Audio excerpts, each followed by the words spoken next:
In today's video, I'm going to show you how to fix the VLC error that says no suitable decoder module, step by step. This is one of the most common VLC media player errors, and it usually happens when VLC can't decode the video or audio format you're trying to play. The good news is that in most cases, this issue can be fixed in just a few minutes without installing any extra codecs. I'll walk you through the most important fixes, starting with the one that solves the problem for most people. And if this video helps you out, make sure to hit the like button and subscribe to the channel for more easy software tutorials like this. Alright, let's jump right in. The first and most important fix is to update VLC to the latest version.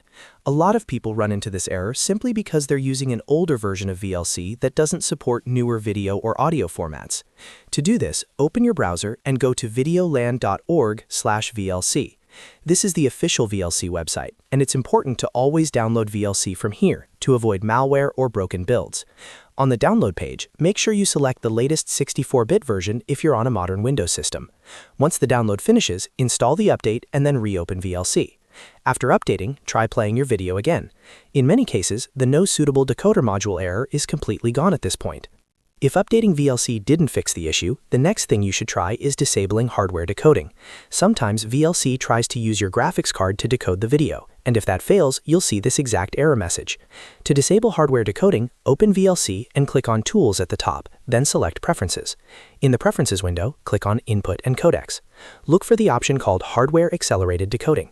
By default, this is usually set to Automatic. Click on the dropdown and change it to Disable. After that, click Save and completely close VLC. Reopen VLC and try playing the file again. This fix is especially effective on systems with older GPUs or outdated graphics drivers.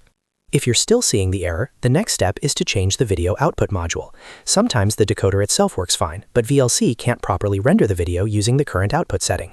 To change this, go back to Tools, then Preferences, and this time click on the Video tab. Under the Output section, you'll see a drop-down menu. Try selecting Direct3D11 first, then click Save and restart VLC. If that doesn't work, repeat the steps and try OpenGL instead. Another option you can test is DirectX, also known as Direct Draw. Each system behaves a little differently, so testing these options one by one can often resolve the problem. If none of these fixes work, the final solution is to reinstall VLC completely. This is important if some decoder modules are missing or corrupted. First, uninstall VLC from your system using your operating system's uninstall option. After uninstalling, restart your computer to make sure everything is fully cleared. Then go back to videoland.org/VLC and download a fresh copy of the latest version. Install it, open VLC, and try playing your video again. In most cases, a clean reinstall restores any missing decoder plugins and fixes the error. And that's it. Those are the best and most reliable ways to fix the VLC error no suitable decoder module. Start by updating VLC, then disable hardware decoding, change the video output, and finally reinstall if needed. If this video helped you fix the problem, don't forget to like the video and subscribe to the channel for more quick and easy software fixes. Thanks for watching, and I'll see you in the next one.